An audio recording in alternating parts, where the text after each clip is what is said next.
Hello friends, welcome to Janas recipes. இன்றைக்கி நம்ம பார்க்க போகிறது எல்லார் வீட்லேயும் இருக்கக்கூடிய எளிமையான மூணு பொருட்களை மட்டும் வச்சு ரொம்ப சுவையான மார்க்கெட்டில் கிடைக்கிற மாதிரியே ஒரு ஐஸ்கிரீம், ரொம்ப க்ரீமியான டெக்ஸ்சரோட எப்படி பண்ணுறதுன்னு பார்க்கலாம் ஃப்ரெண்ட்ஸ். இதுக்கு பார்த்தீங்கன்னா க்ரீம் தேவையில்லை, மில்க் மைட் தேவையில்லை, இன்னும் பீட்டர் எதுவுமே தேவையில்லை. ரொம்ப சிம்பிள் மெத்தடில் நான் சொல்லி கொடுத்துருக்கேன். அதுக்கு முன்னாடி நம்ம சேனலை இன்னும் சப்ஸ்கிரைப் பண்ணாத நண்பர்கள் சப்ஸ்கிரைப் பண்ணிக்கோங்க. பக்கத்தில் இருக்க பெல் ஐக்கானை மறக்காமல் கிளிக் பண்ணுங்கள் ஃப்ரெண்ட்ஸ். இப்போ வாங்க ஃப்ரெண்ட்ஸ், இந்த ஐஸ்கிரீம் செய்ய ஆரம்பிச்சிடலாம். இப்போ பார்த்தீங்கன்னா மேங்கோ சீசன் வந்துட்டுருக்கு. மேங்கோ அதாவது மாம்பழத்தை நிறைய பேர் ரொம்ப விரும்பி சாப்பிடுவோம். ஓகே ஃப்ரெண்ட்ஸ், ஐஸ்கிரீம் செய்ய ஆரம்பிச்சிடலாம். முதல்ல அடுப்பை பற்ற வச்சு ஒரு பாத்திரம் வச்சுக்கோங்க, தவா வச்சுக்கோங்க. அதில் 300 ml நல்லா திக்கான பாலாக சூஸ் பண்ணிவிட்டு ஊற்றிக்கோங்க. பால் ரொம்ப திக்காக இருக்கணும். இப்போ பால் நல்லா பொங்க ஆரம்பிச்சிருச்சு. இந்த மாதிரி பொங்குனதுக்கப்புறம் நீங்கள் என்ன பண்ணணும், ஐஸ்கிரீமுக்கு தேவையான அளவுக்கு சர்க்கரையை போட்டுக்கோங்க. 300 mlக்கு ஒரு 80லேருந்து 100 கிராம் வரைக்கும் சர்க்கரை தேவைப்படும். உங்களுக்கு ரொம்ப ஸ்வீட்டாக வேணும் அப்படின்னா கூட ஒரு 30 கிராம் போட்டுக்கோங்க. இப்போ சர்க்கரையும் பாலும் நல்லா கரைஞ்சிட்ருக்கட்டும். இப்போ பார்த்தீங்கன்னா நம்ம இந்த ஐஸ்கிரீமில் க்ரீம் எதுவுமே சேர்க்கலை. அதனால் ஒரு சீக்ரெட்டான ஒரு இன்க்ரீடியன்ட் சேர்க்க போகிறோம். ஒரு டம்ளர் எடுத்து வச்சுக்கோங்க. அதில் பார்த்தீங்கன்னா ஒரு 2 டேபிள் ஸ்பூன் கார்ன்ஃப்ளவர், அதாவது சோள மாவு கடைகளில் கிடைக்கும், அதை வாங்கிக்கோங்க. 2 டேபிள் ஸ்பூன் போடுங்க. இந்த பாலுக்கு 2 டேபிள் ஸ்பூன் போதுமான அளவுக்கு இருந்துச்சு.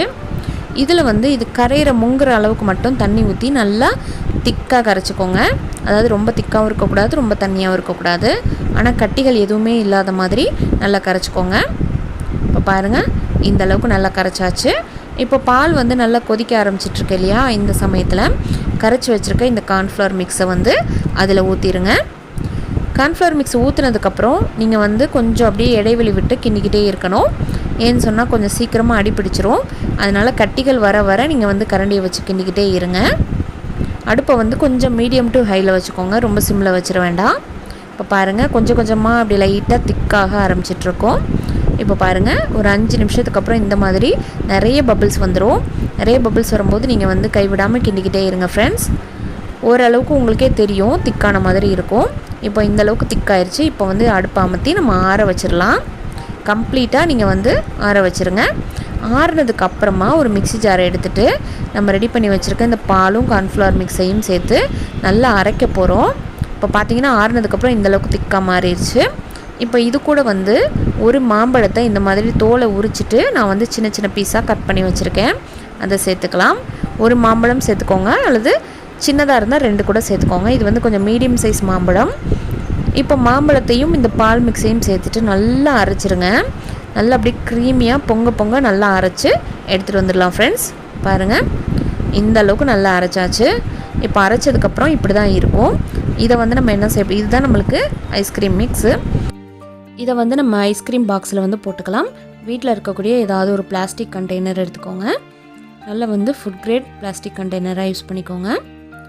பிளாஸ்டிக் கண்டெய்னரில் இந்த மாதிரி ஐஸ்கிரீம் மிக்ஸ் ரெடி பண்ணி வச்சுருக்கதை அப்படியே ஊற்றிடுங்க.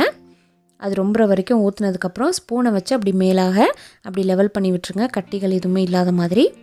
லெவல் பண்ணி விட்டதுக்கப்புறமா இதை மூடியை போட்டு நல்லா ஒரு 8 மணி நேரத்துக்கு ஃப்ரிட்ஜில் வச்சுருங்க ஃப்ரெண்ட்ஸ். ஃப்ரீசரில் தான் வைக்கணும். இதை மறுபடியும் எடுத்து திருப்பியெல்லாம் அரைக்க தேவையில்லை. நான் இப்படி தான் பண்ணேன். ஒரு 8 மணி நேரம் ஃப்ரீசரில் டிஸ்டர்பே பண்ணாமல் வச்சுட்டேன். இப்போ ஓப்பன் பண்ணி பார்த்தா நம்மளுக்கு சூப்பரான ஐஸ்கிரீம் ரெடி. நீங்கள் இடையிலலாம் திறந்து பார்த்து மறுபடியும் அரைச்சலாம் திருப்பி போட வேண்டாம். நான் இப்படி தான் செஞ்சேன். பாருங்கள், ஃபஸ்ட்டு வாட்டி ஊற்றிட்டு அப்படியே 8 மணி நேரம் டிஸ்டர்பே பண்ணாமல் ஃப்ரீசரில் வச்சுட்டேன். இப்போ நம்மளுக்கு சூப்பரான க்ரீமியான ஐஸ்கிரீம் ரெடி ஆகிடுச்சு பாருங்கள். இந்த பாக்ஸை அப்படியே கவிழ்த்து போட்டுட்டு நம்ம சர்வ் பண்ணிக்க வேண்டியதான். இதுக்கு மேலே கொஞ்சமாக நட்ஸு துருவி போட்டுக்கோங்க. பாதாமோ அல்லது பிஸ்தாவோ அல்லது எது வேணாலும், முந்திரியோ எதை வேணாலும் நீங்கள் போட்டுக்கலாம். பாருங்கள், சூப்பரான ஐஸ்கிரீம் ரெடி. இதை கட் பண்ணி காட்டுறேன் பாருங்கள். 3 பொருட்கள் தான் ஃப்ரெண்ட்ஸ். ரொம்ப எளிமையாக இருந்துச்சு, அவ்வளோ டேஸ்ட்டாக இருந்துச்சு. கண்டிப்பாக நீங்கள் ட்ரை பண்ணி பாருங்கள். ரொம்ப ஈஸியான மெத்தடில் நம்ம செஞ்சுருக்கோம். எவ்வளோ சூப்பராக இருக்குது பாருங்கள். ஓகே ஃப்ரெண்ட்ஸ், இந்த வீடியோ உங்களுக்கு பிடிச்சிருந்துச்சு அப்படின்னா லைக் பண்ணி ஷேர் பண்ணுங்கள். மறக்காமல் நம்ம சேனலை சப்ஸ்கிரைப் பண்ணி வச்சுக்கோங்க ஃப்ரெண்ட்ஸ். தேங்க்யூ, தேங்க்ஸ் ஃபார் வாட்சிங்.